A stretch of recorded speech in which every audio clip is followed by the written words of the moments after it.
لذت ہے، قرآن مجید کی اپنی لذت ہے اور نماز کی اپنی لذت ہے۔ سب سے پہلے درجے پر ہے ذکر کی لذت، پھر اس سے اونچے درجے پہ ہے قرآن مجید کی لذت، اور اس سے بھی اونچے درجے پہ ہے نماز کی لذت۔ ذکر کی لذت ایسے ہے جیسے کوئی دور سے بیٹھ کے محبوب کو یاد کرتا ہے، اس کو بھی مزہ آتا ہے۔ جو دور سے بیٹھا اپنے محبوب کے خیالات میں مگن ہے اس کو مزہ آتا ہے۔ ذکر کی لذت ایسے ہی ہے۔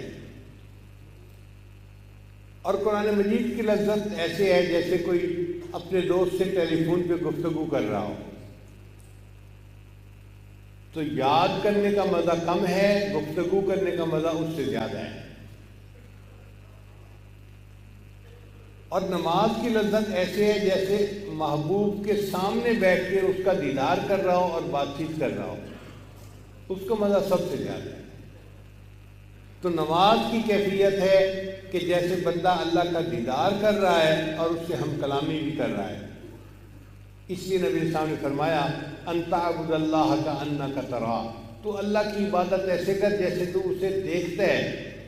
فإن لم تکن تراہ فإنہ یراک، اور اگر تیری یہ کیفیت نہیں تو کم از کم اتنی کیفیت حاصل کر لے کہ اللہ تجھے دیکھ رہا ہے، تو اللہ کے سامنے کھڑا ہے۔ ایسی نماز کو بنانا ہم میں سے ہر بندے کے لیے لازم ہے۔ اب یہ نماز کیسے بنائیں، اس کے لیے فکر مند ہونے کی ضرورت ہے۔ سب سے پہلی بات کہ ذکر کثرت کے ساتھ کیا جائے۔ جتنا ذکر کثرت کے ساتھ کریں گے اتنا نماز کی کیفیت بہتر ہو جائے گی۔ دوسری بات کہ نماز کا ترجمہ آنا چاہیے ہر لفظ کا، تاکہ جب آدمی نماز کے الفاظ پڑھ رہا ہے تو صرف الفاظ ہی نہ پڑھے، ان الفاظ کے پیچھے ایک کیفیت ہے وہ حاصل ہونی چاہیے۔ اور تیسرا یہ کہ اپنی نگاہوں کو کنٹرول رکھے، قیام میں نگاہیں سجدے پر ہوں، رکوع میں پاؤں کے انگوٹھوں پر، سجدے میں ناک کے اوپر، اور اتحیات میں اپنے دامن کے اوپر۔ اگر نماز میں ترجمے کا خیال رکھے، نگاہوں کا خیال رکھے اور پھر اللہ کی طرف متوجہ ہونے کی کوشش کرے تو نماز کی لذت آسانی سے حاصل ہو جاتی ہے۔ یہ کوئی اچیویبل چیز ہے، ان اچیویبل چیز نہیں ہے۔ خوش نصیب ہیں وہ لوگ جو دنیا میں نماز پڑھنے کی لذت کو پا لیتے ہیں، پھر وہ بہانے ڈھونڈتے ہیں۔ 5 فرض نمازوں سے ان کی محبت کا جذبہ ٹھنڈا نہیں ہوتا، وہ اللہ سے ملاقات کے لیے بہانے ڈھونڈتے ہیں۔ اشراق پڑھ لو جی، چاشت پڑھ لو جی، اوابین پڑھ لو جی، تہجد پڑھ لو، وہ جی صلاۃ الحاجت پڑھ رہا ہوں، میں تو تحیۃ الوضو پڑھ رہا ہوں، میں تو تحیۃ المسجد پڑھ رہا ہوں۔ یہ اصل میں سب نوافل بہانہ ہیں اللہ سے ملاقات کے۔ جیسے بچوں کو وقت ملتا ہے نا تو 5 منٹ بھی ملیں وہ اپنا فون آئی پیڈ کھول کے بیٹھ جاتے ہیں۔ ایسے اس بندے کی کیفیت ہوتی ہے، اس کو چند منٹ ملتے ہیں، یہ فوراً نماز کے چند نفل پڑھ لیتا ہے کیونکہ اس کو مزہ آ رہا ہوتا ہے۔ آج کل ہم نماز پڑھتے ہیں مزدور کی نماز۔ آپ دیکھیں گھر میں ایک مزدور لائیں کہ جی پتھر توڑنے ہیں، تو مزدور آئے گا، پتھر توڑے گا اور رات کو جاتے ہوئے آپ سے 500 روپیہ مزدوری کا لے کے چلا جائے گا۔ لیکن اس مزدور کو پتھر کے توڑنے میں کوئی مزہ نہیں آ رہا۔ ایک مزدوری ہے جو بیٹھا سارا دن کر رہا ہے، اور ایک آدمی دنیا میں گزرا ہے، اس کا نام تھا فرحاد۔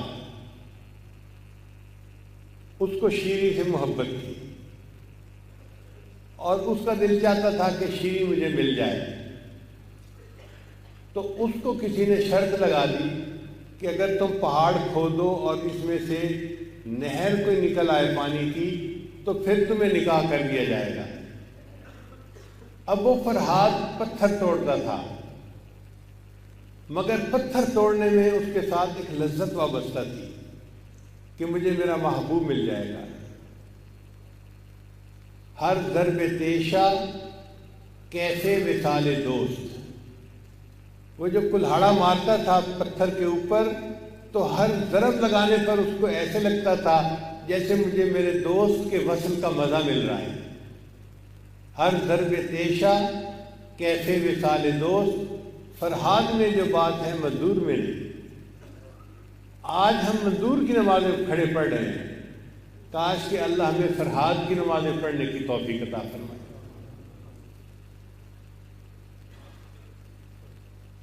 نماز کو بنانے کے لیے نماز کے باہر اعمال کو دیکھنا پڑے گا۔ اس کی مثال یوں سمجھیں، ایک بندہ باکسنگ کا مقابلہ کرنا چاہتا ہے تو جیسے ڈیٹ فکس ہوتی ہے وہ بندہ اپنا ورزش کرنا شروع کر دیتا ہے، روزانہ 2-4 گھنٹے پریکٹس کرتا ہے، کبھی لیدر کے پلوں کو مکے مار رہا ہے، کبھی جاگنگ کر رہا ہے، کبھی فلاں کر رہا ہے، کبھی فلاں کر رہا ہے۔ یہ ایکسرسائز وہ کیوں کر رہا ہے؟ اس کے مسل بلڈ اپ ہو جائیں اور وہ وقت کے اوپر اچھا مقابلہ کر سکے۔ جتنی اچھی اس نے ایکسرسائز باہر کی ہوگی اتنا اچھا اس کی پرفارمنس رنگ کے اندر ہوگی۔ اور اگر کوئی بندہ مقابلہ تو سیٹ کر لے پھر سویا پڑا ہو، اب اس سے کوئی پوچھے بھئی تمہارا مقابلہ ہے، اور جی جب میں رنگ میں جاؤں گا تو دیکھی جائے گی، آپ بتائیں اس کا کیا حال ہوگا؟ یہ رنگ میں جائے گا تو ایک راؤنڈ بھی مقابلے میں نہیں کھڑا ہو سکے گا، ایک مکہ لگے گا اور یہ ناک آؤٹ ہو جائے گا۔ وجہ کیا تھی کہ اس نے مقابلے کی تیاری نہیں کی ہوئی تھی۔ اسی طرح ہم لوگ اگر اپنی نماز بنانا چاہتے ہیں تو ہمیں نماز کے باہر تیاری کرنی پڑے گی، اور نماز کے باہر تیاری کیا ہے؟ ذکر کی کثرت کرنا، مسنون دعائیں پڑھنا، گناہوں سے بچنا، یہ نماز کے باہر کی تیاری ہے۔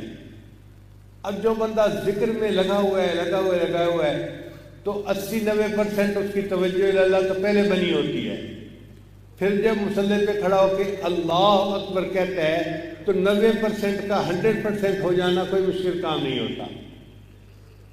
ہم غفلت کی زندگی گزارتے پھر رہے ہوتے ہیں، مصلی پہ آ کے اللہ اکبر کہتے ہیں، تو ایسے تو نہیں ہو سکتا کہ غفلت سے یکدم ہمیں حضوری کی کیفیت حاصل ہو جائے۔